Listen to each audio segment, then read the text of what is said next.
12వ అధ్యాయంకి వస్తే దేవుడు ఈ కేయాటిక్ సిచ్యువేషన్ లో నుంచే దేవుడు ఒక వ్యక్తిని పిలిచాడు. ఆయనే అబ్రహాము అని మనం చూస్తాం. చూసారా, దేవుడు ప్రతి కేయాటిక్ సిచ్యువేషన్ లో ఒక వ్యక్తిని ఏర్పాటు చేసుకున్నాడు. ఆదాము హవ్వలు పాపం చేశారు, దేవుడు కయీను హేబేలుని ఏర్పాటు చేసుకున్నారు. కయీను తప్పిపోయాడు, దేవుడు షేతుని ఏర్పాటు చేసుకున్నాడు. తర్వాత షేతు సంతానంలోంచే దేవుడు హానోకును తీసుకుని వచ్చాడు. హానోకు నుంచి నోవహును తీసుకుని వచ్చాడు. నోవహు సంతానం నుంచి కూడా మళ్ళీ ముగ్గురు వచ్చారు. ముగ్గురులో ఒక అతను ఈ నిమ్రోదుకి సంబంధించిన వాడు. దేవుడు షేముని తీసుకుని వచ్చాడు. షేము సంతానంలోంచి దేవుడు అబ్రహామును తీసుకుని వస్తున్నాడు. చూసారా, ప్రతి జనరేషన్ లో కూడా ఎవరో ఒకరు దేవునికి విరుద్ధంగా తిరుగుబాటు చేసిన దేవుడు మరొక్కరిని ఎంపిక చేసుకొని is continuing is redemption plan అంటాం. Nobody can stop the redemptive plan of God. ఆది నుంచి దేవుని యొక్క విమోచన ప్రణాళికకి ఏదో ఒక రకమైన హిండ్రెన్సెస్ జరుగుతూనే ఉన్నాయి, but nobody can stop it. God is continuing the redemption plan అని అంటాం. సాతాను మొదటి నుంచి కూడా స్నేహితులారా దేవుని యొక్క ప్రణాళికలకు ఆటంకం కలుగు చేసి ఉన్నాడు. ఏదైనా తోటలో ఆ ఆదాము హవ్వలు పాపం చేయడం ద్వారా ఆటంకం తీసుకుని వచ్చాడు. 4వ అధ్యాయంలో కయీను అవిధేయత ద్వారా పాపాన్ని తీసుకుని వచ్చాడు. తర్వాత 6వ అధ్యాయంలో కయీను సంతానం ద్వారా ఆ ప్రపంచం అంతా చెడిపోయేటట్టుగా చేశాడు సాతానుడు. తర్వాత 9వ అధ్యాయంలో నోవహు డ్రంకర్డ్ అయ్యేటట్టుగా దేవుడు చేశాడు. తర్వాత 11వ అధ్యాయంలో నిమ్రోదు ద్వారా బాబేలు గోపురం కట్టడం ద్వారా దేవునికి వ్యతిరేకమైన శక్తుల్ని సాతానుడు కూడబెట్టాడు. అయితే ప్రతి సందర్భంలో దేవుడు ఒక కార్యం చేస్తూ ఉంటే దాన్ని అపోజ్ చేస్తూ సాతానుడు కూడా సైమల్టేనియస్ గా ప్యారలల్ గానే వాడు పని చేసుకుంటూ ఉంటున్నాడు. But always God's plans will be implemented. Always God wins over anything and even over Satan ఏం చేయలేడు. అటువంటి సిచ్యువేషన్ లో దేవుడు 11వ అధ్యాయంలో భయంకరమైన వ్యవస్థ వచ్చింది. అటువంటి సిచ్యువేషన్ లో దేవుడు ఒక అద్భుతమైన ఆ వ్యక్తిని ఎంపిక చేసుకున్నాడు. అదే అబ్రహాము గురించి మనం చూస్తాం. అబ్రహాం పిలుపు ఆ విధంగా ఉంటుంది. అబ్రహాంతో దేవుడు ఒక నిబంధన చేశాడు. అబ్రహాము కూడా కొంత రాజీ పడ్డాడు, కానీ అబ్రహాం చాలా కమిట్మెంట్ ఉన్నవాడు. చాలా పరిస్థితుల్లో అబ్రహాం దేవుని కొరకు నిలబడ్డాడని మనం చూసాం. అబ్రహాం ప్రయాణం చేసిన మరి మ్యాప్ను మీకు చూపిస్తున్నాను. అబ్రహామును దేవుడు కల్దీల ప్రాంతం నుంచి పిలిచాడు. ఊరు అనే కల్దీల ప్రాంతం. ఒక చిన్న ఒక పాయింట్ మీకు ఇక్కడ హైలైట్ చేస్తాను. ఏ బబులోను, ఏ బాబెల్ అయితే దేవుడు కన్ఫ్యూజ్ చేసి దేవుడు అక్కడ తన శిక్షను విధించాడు, అదే బాబేలు. ఆ ప్రాంతానికి చెందిన వ్యక్తిని దేవుడు ఎంపిక చేశాడు. ఏ ప్రాంతములో అయితే ప్రజలు దేవునికి తిరుగుబాటు చేశారో ఆ ప్రాంతానికి సంబంధించిన వ్యక్తిని దేవుడు ఎంపిక చేశాడు. ఆయన అబ్రహాం. అబ్రహాం ఏ ప్రాంతానికి సంబంధించిన వాడు అంటే ఆ బాబేల్ ప్రాంతానికి సంబంధించిన వాడు, లేక మెస్పొతోనియా ప్రాంతానికి సంబంధించిన వాడు. ఆయన ఊరు పేరు ఊరు. ఆ కల్దీల ప్రాంతం అంటే అది బబేల్ ఆ ప్రాంతం అన్నమాట. చూసారా, గాడ్స్ ప్లాన్స్ చాలా విచిత్రంగా సర్ప్రైజింగ్ గా ఉంటాయి. ఆ ప్రాంతంలోంచి దేవుడు తీసుకుని వచ్చాడు. మనం చూసినట్లయితే స్నేహితులారా, ఆదికాండము మొదటి 11 అధ్యాయాలు 2000 సంవత్సరాల చరిత్రని మనం చూస్తాం. అయితే ఆదికాండం 12వ అధ్యాయం నుంచి 50వ అధ్యాయం వరకు చూస్తే చాలా తక్కువ సంవత్సరాలే మనం చూస్తాం.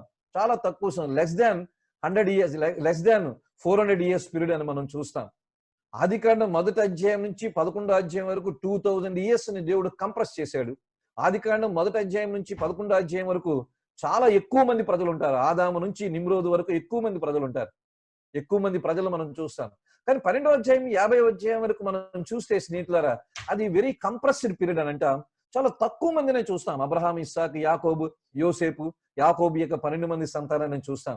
కానీ దేవుడు చాలా ఎక్కువ కార్యాన్ని, లేక దేవుడు చాలా ప్రాముఖ్యమైన కార్యాలని 12వ అధ్యాయం నుంచి 50వ అధ్యాయం వరకు చేసినట్టుగా మనం చూస్తాం. దేవుడు మొదటి 11 అధ్యాయాలకి తక్కువ సమయాన్ని కేటాయించాడు, లేక తక్కువ అధ్యాయాలను కేటాయించాడు. ఎక్కువ సమయం అక్కడ ఉంది. 12వ అధ్యాయం నుంచి 50వ అధ్యాయం వరకు ఎక్కువ అధ్యాయాలు ఉన్నాయి, కానీ తక్కువ కాలంలోనే అవన్నీ కూడా జరిగినట్టుగా మనం చూస్తాం. ఇక్కడ ఒక మాట నేను మీ గురించి రాసి ఉంచాను. God choosing one person are one family, only juice, is called as scandal of particularity అని అంటాం.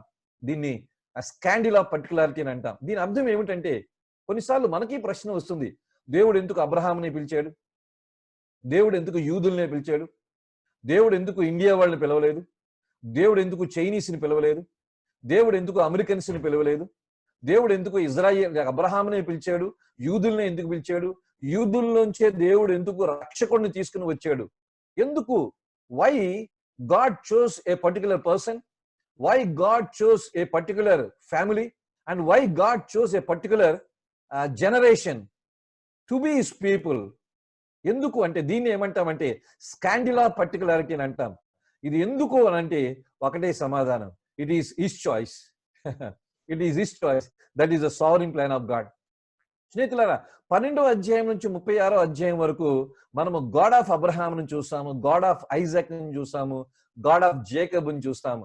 అబ్రహాము దేవుణ్ణి అంటాడు, ఇస్సాకు దేవుణ్ణి అంటాడు, యాకోబు దేవుణ్ణి అంటాడు. కానీ 36వ అధ్యాయం నుంచి 50వ అధ్యాయం వరకు నేను యోసేపు దేవుణ్ణి అని అనలేదు.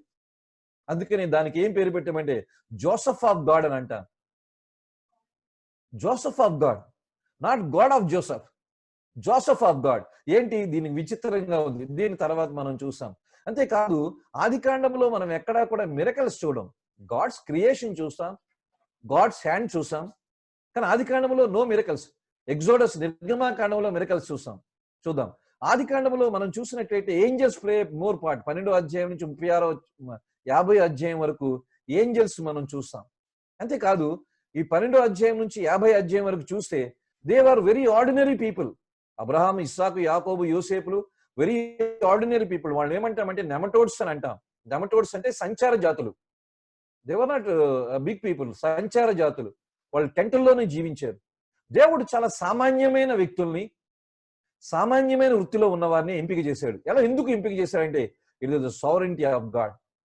అబ్రహాం, ఇస్సాకు, యాకోబులు మనం చూసినట్లయితే వాళ్ళు దేవుణ్ణి ఎన్నుకోలేదు, కానీ దేవుడు వారిని ఎన్నుకున్నాడు. ఇది విచిత్రమైంది. Abraham, Isaac and Joseph had no natural choice for God. వాళ్ళెవరూ దేవుణ్ణి మాకు యెహోవా దేవుడు కావాలని వాళ్ళు ఎంపిక చేసుకోలేదు. దేవుడు అబ్రహాంని ఎంపిక చేసుకున్నాడు, దేవుడు ఐజాక్ని ఎంపిక చేసుకున్నాడు అబ్రహాంని బట్టి, దేవుడు యాకోబుని ఎంపిక చేసుకున్నాడు ఇస్సాకును బట్టి. So they were chosen by God, they never chose God. చూసారా? అందుకని వాళ్ళకి there is no natural choice for them అని అంటాం. అంతేకాదు ఇంకా విచిత్రమైనది మనం చూస్తాం 12వ అధ్యాయం నుంచి 50వ అధ్యాయం వరకు. All are young in their generation. అబ్రహాము కూడా వారి కుటుంబంలో చిన్నోడు, ఇస్సాకు కూడా వారి కుటుంబంలో ఇష్మాయేల్ తర్వాత పుట్టాడు, చిన్నోడు. యాకోబు కూడా ఆ కుటుంబంలో చిన్నాడు, యాసావు తర్వాత పుట్టాడు. యోసేపు కూడా ఆ కుటుంబంలో చిన్నోడు, 11వ వాడు. చూసారా? దేవుడు ఆయా ఫ్యామిలీస్ లో చిన్నవారిని ఎంపిక చేశాడు. Whether it was Abraham or Isaac or Joseph or Jacob, they were all youngsters in their respective families. ఎందుకు దేవుడు అలా చూస్ చేసుకున్నాడు? ఎందుకు అంటే దానికి సమాధానం it is God sovereign choice. అంతేకాదు అబ్రహాం నుంచి మనము యాకోబు వరకు చూస్తే వాళ్ళందరూ కూడా పోలిగామస్ అని అంట, బహుభార్యత్వాన్ని కలిగిన వాళ్ళు. అంతేకాదు అబ్రహాం, ఇస్సాకు, యాకోబులు ముగ్గురు కూడా పలు సందర్భాల్లో అబద్ధాలు ఆడినవాళ్ళు. ఎందుకు ఈ విషయాలన్నీ మీకు చూపిస్తున్నానంటే from chapters 12 to 36 they were very ordinary people. They were only nomads, they were polygamous, they were liars, they were very ordinary common people, but still God chose them. అంతేకాదు God called them by his name. దేవునికి ఒక ఇంటి పేరు ఉందంట. God has got a surname. దేవునికి ఇంటి పేరు ఏంటంటే అబ్రహాము దేవుణ్ణి అన్నాడు, I'm God of Abraham. So దేవునికి సర్నేమ్ ఏంటి? Abraham. I'm God of Isaac, దేవుని సర్నేమ్ ఏంటి? Isaac. I'm God of Jacob అని దేవుని సర్నేమ్ ఏంటి? జేకబ్. దేవుడు ఎందుకో వారికి అంత ప్రాధాన్యత ఇచ్చాడు. వాళ్ళు న్యాచురల్ గా దేవుని ఎంపిక చేసుకోపోయినా. అందుకనే that was a God's sovereign choice అనవచ్చు. ఈ రోజున యేసుక్రీస్తు ప్రభులో కూడా in Jesus Christ God chose you and chose me. My dear brothers and sisters, the greatness of Jesus Christ, the greatness of Christianity ఏమిటంటే it is not that I chose Jesus Christ, but he chose me. God chose me before the foundations laid for the universe. అదే ఎఫెసీ పత్రిక 1వ అధ్యాయము 4వ వచనం నుంచి చూసినట్లయితే క్రీస్తులో మనల్ని జగత్ పునాది వేయబడక ముందే ఆయన ఏర్పాటు చేసుకున్నాడు. He chose me, he chose you. It is not you chose God, it is not I chose God, it is God who chose you, it is God who chose me. That is the greatness of God. ఆ రోజు Abraham, ఇస్సాకు, యోసేపుల్లో మరి యాకోబుల్లో ఏదైతే జరిగిందో ఈరోజు దేవుడు యేసుక్రీస్తు ప్రభు ద్వారా అదే చేస్తున్నాడు. మనం గొప్పవాళ్ళం అని కాదు, మనకి టాలెంట్స్ ఉన్నాయని కాదు, we are something unique in the creation అని కాదు, but in his sovereign plan, God chose you and God chose me. In spite of our weaknesses, in spite of our shortcomings. So that is the greatness of that. చూసారా, అందుకనే they believed in God. వాళ్ళు దేవుని ఎందుకు విశ్వాసించారు? They showed faith. వాళ్ళు కేవలం చేసింది ఏంటంటే దేవుడు వాళ్ళని ఎంపిక చేసుకున్నారు. వాళ్ళు చేసింది ఏంటంటే దే జస్ట్ బిలీవ్. దేవుడు వారిని ఎంపిక చేసుకున్నాడు, దేవుడు వారిని నమ్మాడు. చూడండి, ఫైనల్ గా ఒక స్టేట్మెంట్ నేను అక్కడ ఇవ్వడం జరిగింది. Only faith in true God determines the destination. నిజమైన దేవునిలో మనకుండే విశ్వాసమే మన యొక్క గమ్యాన్ని నిర్దేశిస్తుంది. Only faith in true God determines the destination. స్నేహితులారా, we may have different type of qualifications, we may be very good in the society, we may have fame and riches, whatever it may be in the world, but one thing is sure. What is that means?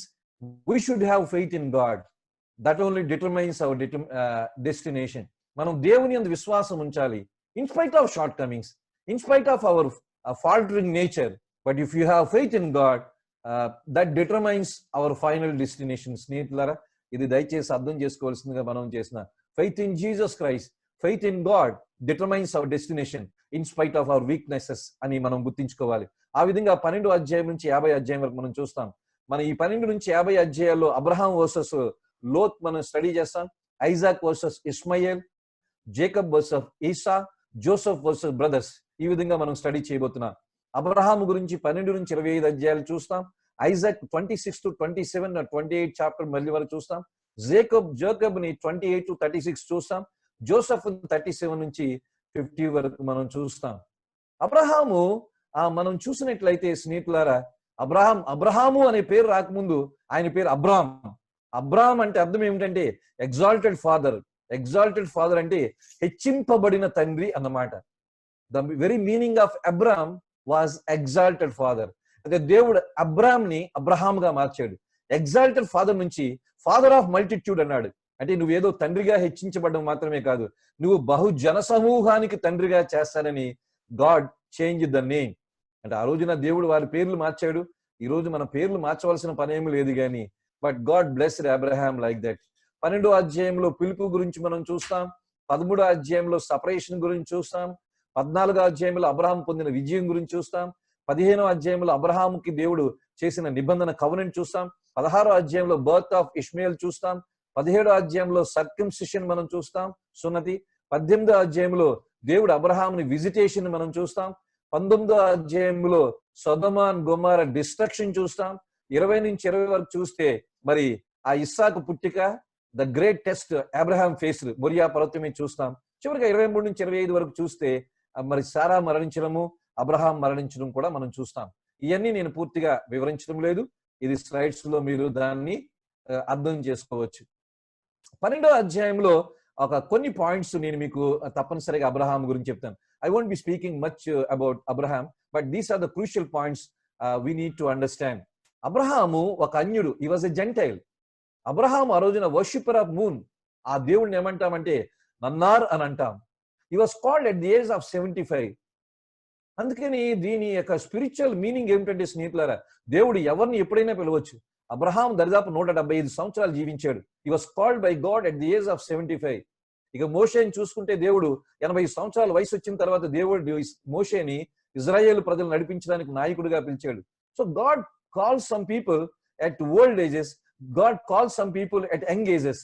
యోసేపుని చూసినట్లయితే దేవుడు he called him at the age of 17, whereas Abraham he called him at the age of 75. So age is a not issue for God's call. అంతేకాదు, Abraham obeyed God's call and God promises 7 blessings to Abraham. 12వ అధ్యాయం 2-3 వచనాలు చూస్తే దేవుడు 7 వాగ్దానాలు అబ్రహాంతో చేశాడు మనం చూస్తాం. అంతేకాదు, Abraham obeyed when he did not know where to go, how to go, and when to go and why to go. చూసారా స్నేహితులు, he doesn't know anything about God's plan. దేవుడు అబ్రహాముకి షెడ్యూల్ ఇవ్వలేదు, మ్యాప్ ఇవ్వలేదు. దేవుడు అబ్రహాంతో అన్నాడు, నువ్వు నీ జనములను, నీ బంధువులను, నీ ఊరిని విడిచిపెట్టి అన్నాడు. అంతే. దేవా ఎక్కడికి వెళ్ళాలి, ఎందుకు వెళ్ళాలి, ఎవరితో వెళ్ళాలి, ఎలా వెళ్ళాలి, నో క్వశ్చన్స్. దీన్నే అన్కండిషనల్ ఒబీడియన్స్ అని అంటాం. అందుకని స్నేహితులారా, అబ్రహాం అన్యుడే, అబ్రహాం తప్పు చేశాడు, ఐగుప్తు రాజు దగ్గర తన భార్య శారా గురించి అబద్ధం ఆడాడు, నా చెల్లి అన్నాడు. అబీమెలెకు రాజు దగ్గర కూడా తన భార్య గురించి అబద్ధం ఆడాడు. అబ్రహాం తప్పులు చేశాడు. He was just like us. కానీ దేవుడు ఎప్పుడైతే అబ్రహాంను పిలిచాడో అన్కండిషనల్ గా ఒబే అయ్యాడు. That too at the age of 75 years. It was not easy. మనకు అంత ఈజీయే మీక? నేను నా ఊర్లో ఉన్నాను, మీరు మీ ఊర్లో ఉన్నారు. సడన్ గా దేవుడి రాత్రి ప్రత్యక్షమయ్యి you leave this place once for all అని అన్నాడు అనుకోండి, వెంటనే మనకి చాలా ప్రశ్నలు వస్తాయి. ఎక్కడికి వెళ్ళాలి దేవుడా? ఎందుకు వెళ్ళాలి దేవుడా? ఆ వెళ్ళే స్థలం ఎలాగుంటుంది అనే రకరకాల ప్రశ్నలు వస్తూ ఉంటాయి. బట్ అబ్రహాము వేర్ అనే ప్రశ్న లేదు, హౌ అనే ప్రశ్న లేదు, వెన్ అనే ప్రశ్న లేదు, వై అనే ప్రశ్న లేదు. Simply he obeyed.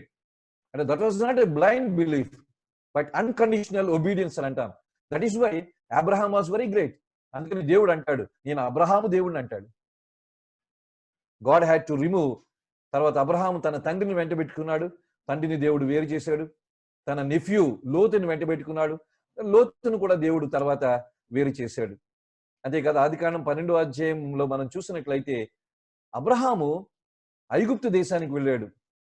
వెళ్ళి ఐగుప్తు రాజు దగ్గర తన భార్య శారా గురించి అబద్ధం ఆడతాడు. ఏమనంటే ఈమె నా సహోదరి అని అంటాడు.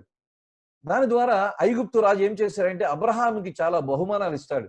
ఆ 12వ అధ్యాయం 16వ వచనం మీరు చూసినట్లయితే, అంటే అబ్రహాము ఈ ఆస్తి అంతస్తు ఎలా వచ్చిందంటే అబద్ధం ఆడడం ద్వారా వచ్చింది. It was not a fair richness.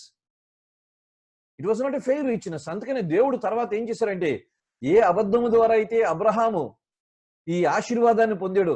చాలా మంది ఏమనుకుంటారంటే, చాలా మంది ఈ సర్మన్స్ చెప్తూ ఉంటారు, అబ్రహాం ధనవంతుడు, అబ్రహామును దేవుడు దీవించాడు.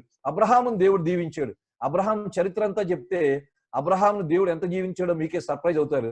అబ్రహాముకున్న అసెట్స్, అబ్రహాముకున్న ఇమ్మొబైల్ అసెట్స్ ఏమైనా ఉన్నాయంటే కేవలం శారా కొరకు అతను కట్టుకున్న సమాధి. Only the tomb for his wife he earned. Nothing he earned during his life span of 100 years. అంటే 175 years జీవించాడు. దేవుడు 75 సంవత్సరాల కాలంలో వయసులో పెంచాడు. అంటే ఇంకో 100 సంవత్సరాలు అతను జీవించాడు. ఈ 100 సంవత్సరాల వయసులో అబ్రహాము సంపాదించింది ఎంత అంటే తోమ్ ఫర్ హిస్ వైఫ్, సమాధి తన భార్యకు సంపాదించాడు. తర్వాత ఆ పాయింట్ వస్తుంది. ఈ ప్రశ్న మీరు తర్వాత కూడా నన్ను అడగొచ్చు. అందుకని అబ్రహాము ఐగుప్తులో ఎందుకు దీవించబడ్డాడంటే ఐగుప్తు రాజు దగ్గరికి వెళ్ళి అబద్ధం ఆడాడు. అబద్ధం ద్వారా ఐగుప్తు రాజు అబ్రహాముకి బహుమానాలు ఇచ్చాడు. That God never accepted those things. అందుకని కొన్నిసార్లు కొంతమంది అబద్ధాలు ఆడడం ద్వారా రిచ్నెస్ వస్తుంది. ఈ రిచ్నెస్ ని గాడ్స్ బ్లెస్సింగ్ అని అంటారు. Never. It is not a God's blessing. The blessing came because of some kind of unethical life అన్నమాట. మనం 13వ అధ్యాయం చూసినట్లయితే స్నేహితుల, అబ్రహాముని లోతుని దేవుడు సపరేట్ చేస్తాడు. ఎందుకంటే lot was not in the plan of God. Lot was not in the covenant of God. అయితే అబ్రహాము తండ్రిని వెంట పెట్టుకొచ్చాడు, సపరేట్ చేశాడు. లోతుని కూడా కొంతకాలం ఎంత పెట్టుకొచ్చాడు. చివరికి ఆదికాండం 13వ అధ్యాయం వచ్చేటప్పటికి లోతుని కూడా దేవుడు సపరేట్ చేశాడు. ఏదో మొత్తానికి లోతు పనివారికి, అబ్రహాం పనివారికి గొడవ వచ్చిందని మనకు తెలుసు. అక్కడ దేవుడు లోతుని అబ్రహాముని వేరు చేశాడు. చూసారా, దేవుని పిలుపులో స్నేహితులారా అర్థం చేసుకోండి. దేవుని పిలుపులో దేవుడు మనల్ని పిలిస్తే మనతో పాటు ఇంకేమైనా మనం వెంటబెట్టుకోవడానికి ప్రయత్నం చేస్తే దేవుడు వారిని మనకు దూరం చేయడం కానీ మనల్ని వారికి దూరం చేయడం కానీ చేస్తాడు. అంటే ఎస్పెషల్లీ హీథెన్నెస్ గురించి నేను మాట్లాడుతున్నాను. ఆ ఆదికాండం 13వ అధ్యాయంలో మనం చూసినట్లయితే 10వ వచనంలో లోతు చూశాడు. ఆ రోజున గొడవ వచ్చింది. అబ్రహాం అంటాడు, లోతు మేనలుడు కదా, లోతు నువ్వు చూసి నువ్వు ఎటైనా వెళ్ళొచ్చు, నువ్వు తూర్పుకు వెళ్ళినా, పడమరకు వెళ్ళినా, ఉత్తరానికి వెళ్ళినా, దక్షిణానికి వెళ్ళినా, you choose first choice is yours, then I will choose in to which direction I have to go. అబ్రహాము చాయిస్ యంగ్స్టర్స్ లోతుకి ఇచ్చాడు. లోతు చూశాడు, ఎంపిక చేసుకున్నాడు. లోతు ఎంపిక చేసుకున్న స్థలం పేరు ఏమిటంటే సొదొమ గొమొర్రా అనే స్థలం. ఎందుకంటే అది గ్రీనిష్ గా ఉంది, అది పచ్చగా కనిపించింది. అయితే దేవుడు తర్వాత 13వ అధ్యాయం 14వ వచనం మీరు చూసినట్లయితే దేవుడు అంటాడు, యెహోవా అబ్రహాంతో అంటాడు, గో అబ్రహామా నువ్వు చూడు. దేవుడు చెబితే అబ్రహాం చూశాడు, దేవుడు చెప్పకుండానే లోతు చూశాడు. చాలా జాగ్రత్తగా ఈ పాయింట్ అర్థం చేసుకోండి. Lot saw without the commandment of God, but Abraham saw with the commandment of God. అక్కడే ఇద్దరు జీవితాలు వ్యత్యాసాన్ని మనం చూస్తాం. Lot ending miserable, Abraham ending great blessing. ఎందుకంటే యేసుక్రీస్తు ప్రభు అబ్రహాం సంతానంలో నుంచే వచ్చాడు అన్నది మనం చూస్తాం. అది చిన్న పాయింటే, but it carries lot of great meaning.